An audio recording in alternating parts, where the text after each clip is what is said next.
Jean-Jacques Bourdin. Notre invité ce matin, Boris Vallaud, qui est député des Landes et patron des députés socialistes à l'Assemblée nationale. Bonjour. Bonjour. Merci d'être avec nous. Vous publiez en permanence Ces vies que je fais miennes chez Odile Jacob. C'est un livre sur votre expérience d'élu local dans les Landes. Portrait de personnes que vous croisez ou que vous recevez dans votre permanence de Saint-Sevé. Saint-Sevé, il faut savoir, c'est une ville de 5000 habitants environ. Hein, ou un peu moins. Un peu moins, même en Pays Gascon. Vous perdez des habitants, Saint-Sevé? On en a perdu historiquement. Oui. Vous savez, ça a été, ça a failli être la préfecture des Landes, ça a été une sous-préfecture, et puis aujourd'hui, ça n'est pas une sous-préfecture. Bien.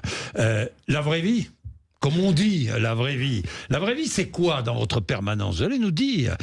J'imagine que vous ne parlez pas trop de Lucie Castet, de Jean-Luc Mélenchon, de la Palestine, de communautarisme.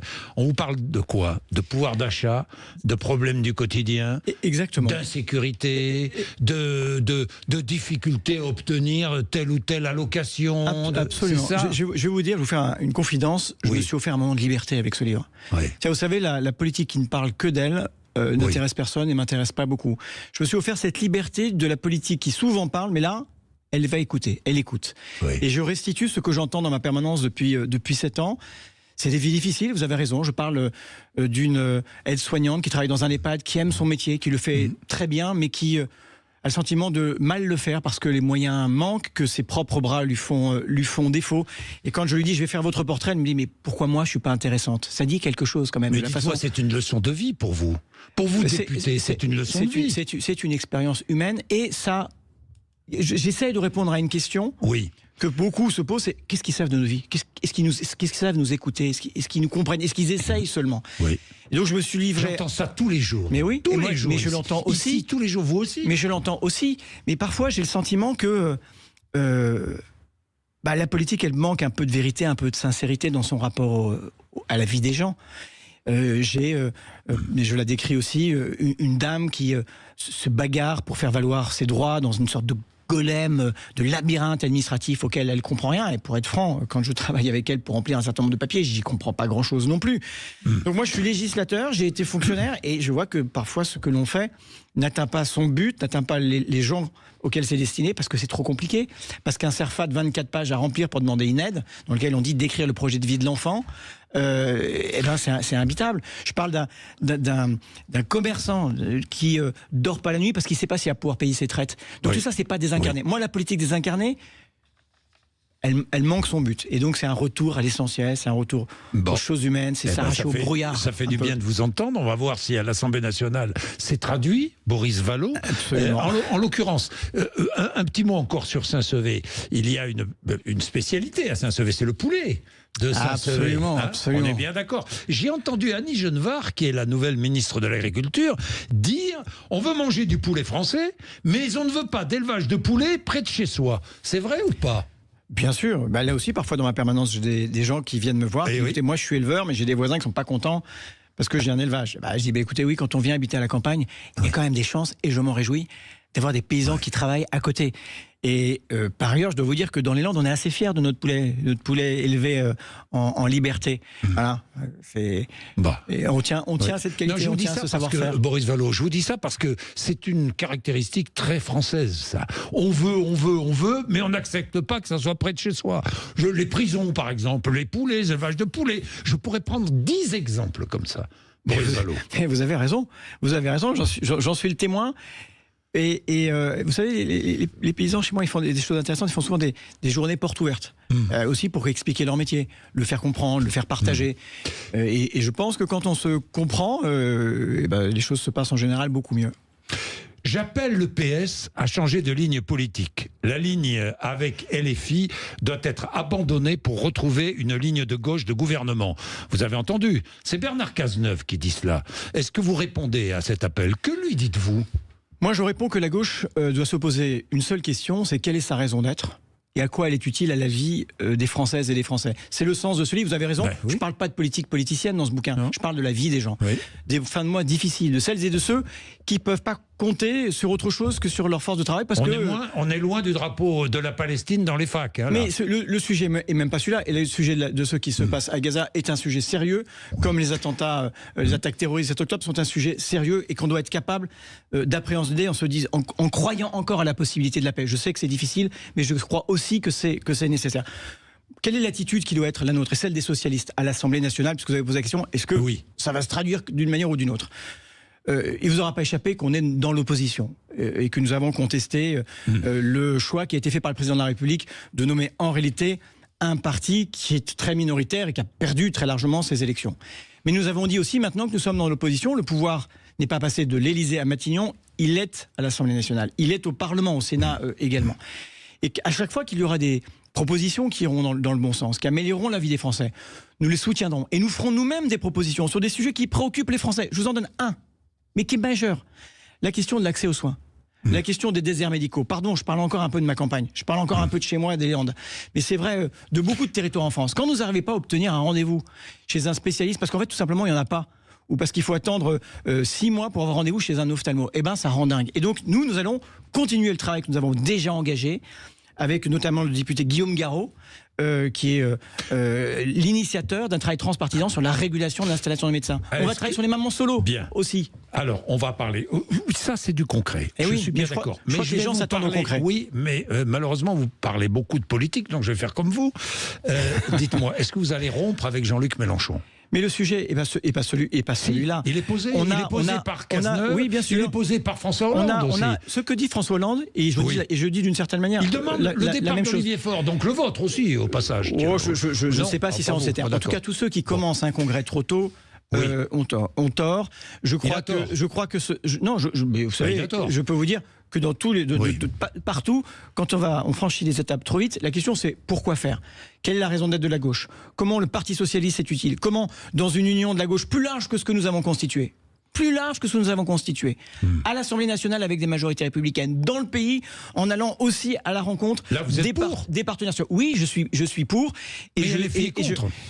Mais d'abord, je ne suis pas certain qu'il y ait une unanimité, mais je ne suis pas leur porte-parole. Chez LFI, on a vu quelques fractions, quelques fractures se dessiner. Ce que je sais, c'est que les socialistes ont une responsabilité éminente dans une union de la gauche. Et c'est vrai dans l'histoire. C'est d'être une force qui entraîne vers la victoire. Et moi, je ne peux pas me résoudre, si vous voulez, à la continuation du macronisme sous d'autres formes et avec d'autres visages. Je le redis dans ce livre. Moi, je vois des gens qui ne vivent pas de leur boulot, et je peux vous dire qu'ils bossent tous les matins, qui bossent dans les services publics, qui bossent dans leurs entreprises, qui sont patrons de PME. Et bien ceux-là, il faut leur apporter des réponses. Et les socialistes, avec la gauche la plus large possible, sans exclusive, mais sans laisser compter pour ce qui nous concerne, eh bien, on doit avancer, être capable de poser des propositions. Tout ce qui concerne ensuite... J'ai 3 questions, ensuite nous allons parler du budget, de questions concrètes. Mais j'ai 3 questions politiques encore à vous poser. La première, présidentielle 2027, candidature unique à gauche, à condition que ce ne soit pas Jean-Luc Mélenchon. C'est bien cela. C'est bien ce que vous dites. Je crois que c'est une aspiration majoritaire à gauche. Donc, chez les socialistes, candidature unique à gauche, à condition que ce ne soit pas Jean-Luc Mélenchon. On est bien d'accord. Je ne crois pas qu'il puisse être le candidat qui rassemble toute la gauche.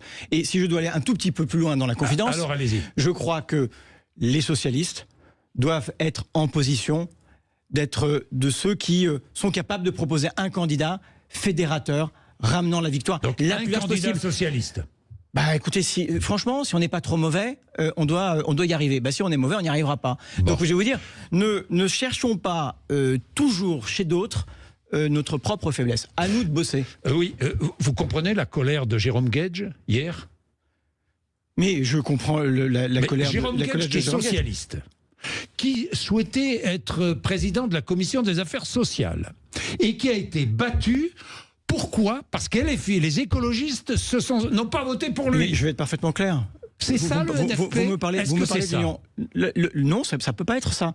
L'union, quand elle fonctionne, elle aboutit à une élection, comme c'est le cas à la commission des affaires économiques, d'une personnalité de gauche. Je pense que ça n'aurait pas dû se passer comme ça. Et je l'ai moi-même regretté. Maintenant que nous en sommes là, eh bien, je peux vous dire que nous allons nous battre, y compris au sein de la Commission des Affaires sociales, pour que les économies que propose le gouvernement ne se fassent pas sur le dos des Françaises et des Français. Voilà, ça me paraît quand même assez majeur.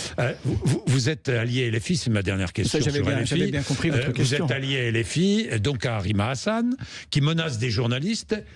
Jusqu'à quand même accepter cela? Mais je ne l'accepte pas, les menaces envers les journalistes. J'accepte des menaces envers personne. Ça n'est pas l'idée que je me fais et du débat public et de la démocratie. Et je vais vous dire sur ce sujet sérieux. J'étais hier soir à une projection en avant-première d'un documentaire qui a été fait notamment par Anna Assouline et vous savez, les associations, les guerrières de la paix.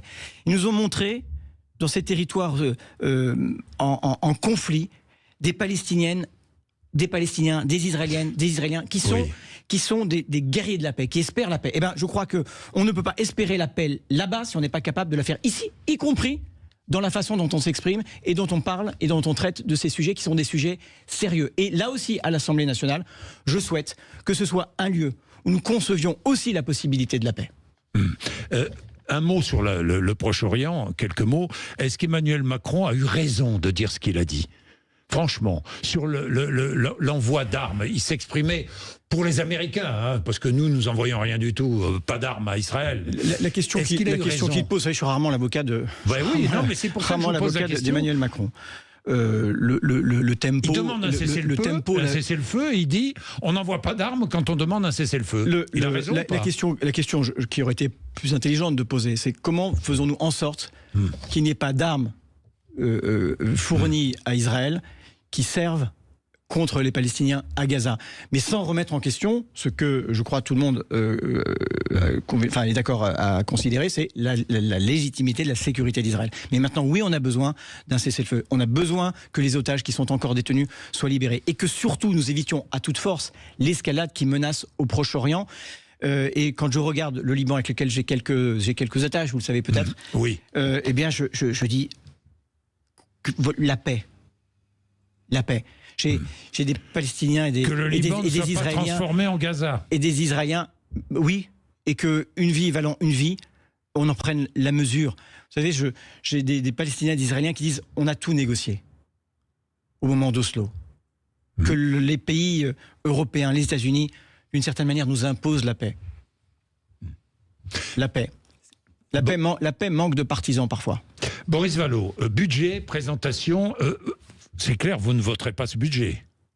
Écoutez, aujourd'hui, on ne sait pas ce qu'il est, et je vous rappelle que je ne sais pas ce que seront les majorités pour le construire. Vous pourriez le voter ?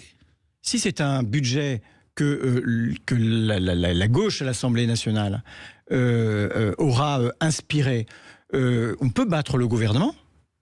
Ça peut ne pas être le budget du gouvernement. D'une certaine manière. Écoutez, nous, on va faire des propositions. On en a formulé hier sur les recettes. Non, mais c'est pas rien, parce qu'on veut pas que la situation qu'a laissée Bruno Le Maire, qui est calamiteuse, qui est catastrophique pour nos finances publiques, que le remboursement du quoi qu'il en coûte soit fait par toutes ces vies difficiles dont je parle. On veut que la solidarité soit partagée. Donc, et que ceux qui en sont les passagers clandestins... A priori, vous ne voterez pas contre.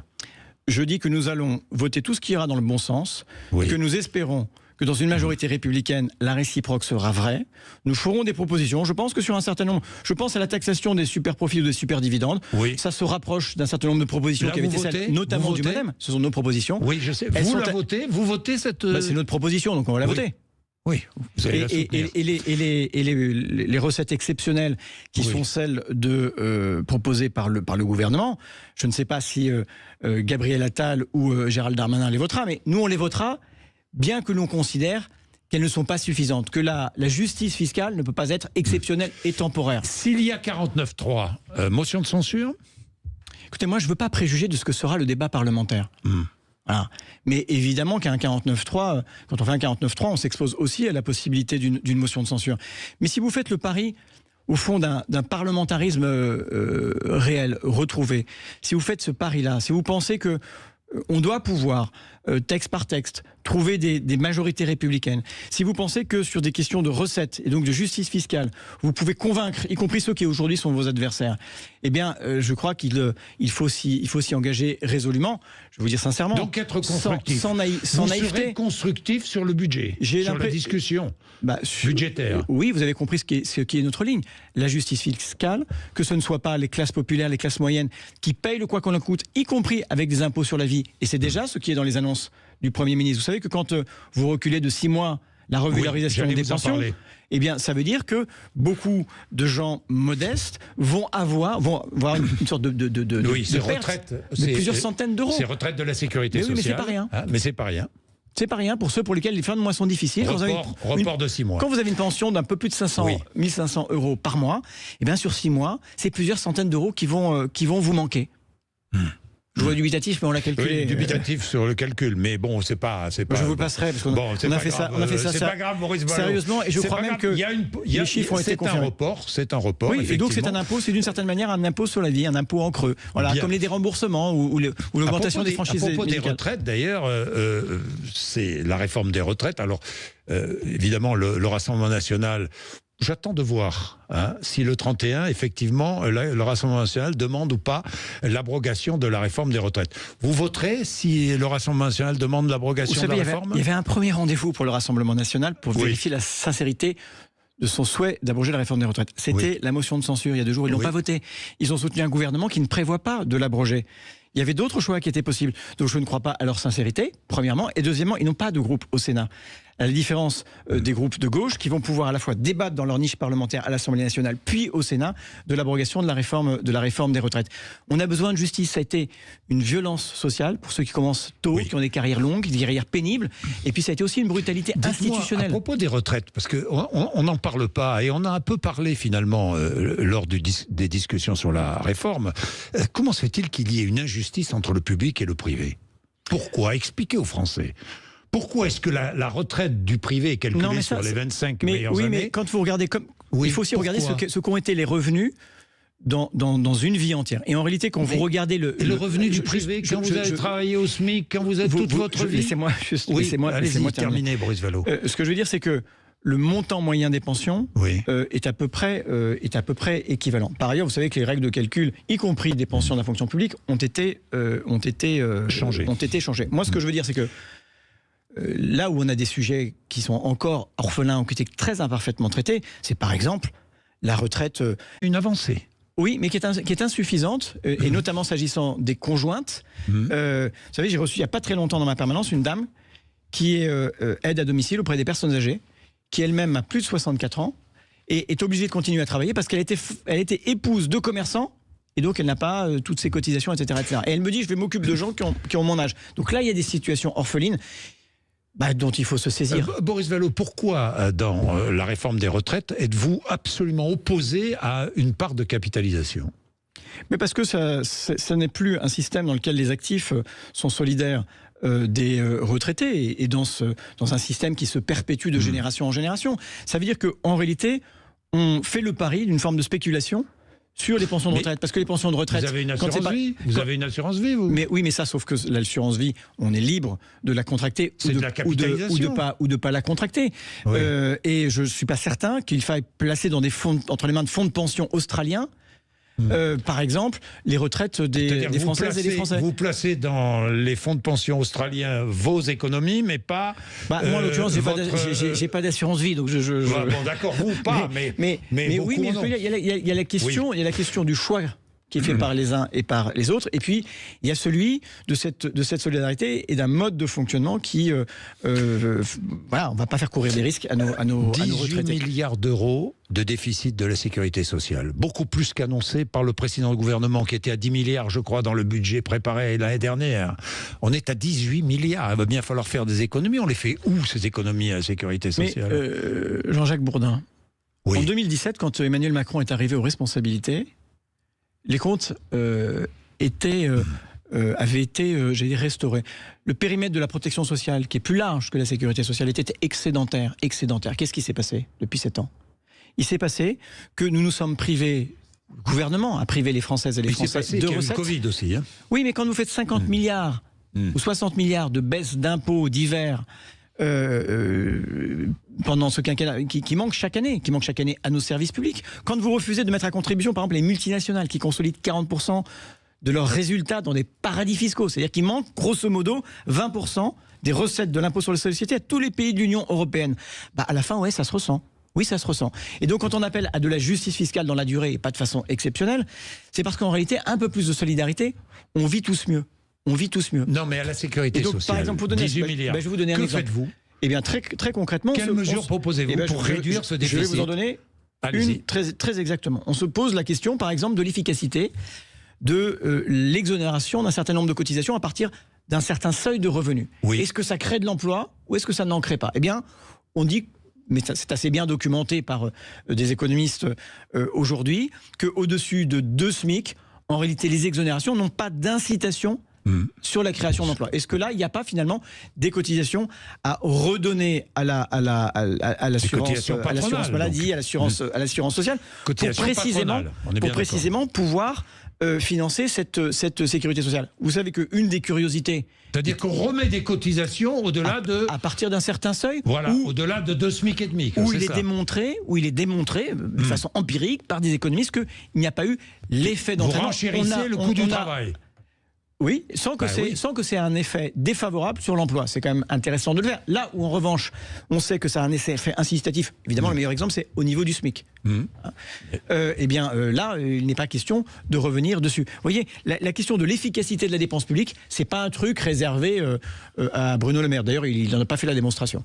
Merci Boris Vallaud d'être venu nous voir ce matin sur l'antenne de Sud Radio. Patrick Roger sera avec vous à partir de 9h. Je rappelle le titre de votre livre, Boris Vallaud, qui est en librairie quand? Mais qui est déjà en librairie. Qui est déjà en librairie en permanence. Ces vies que je fais miennes chez Odile Jacob. Merci. Il est 8h57.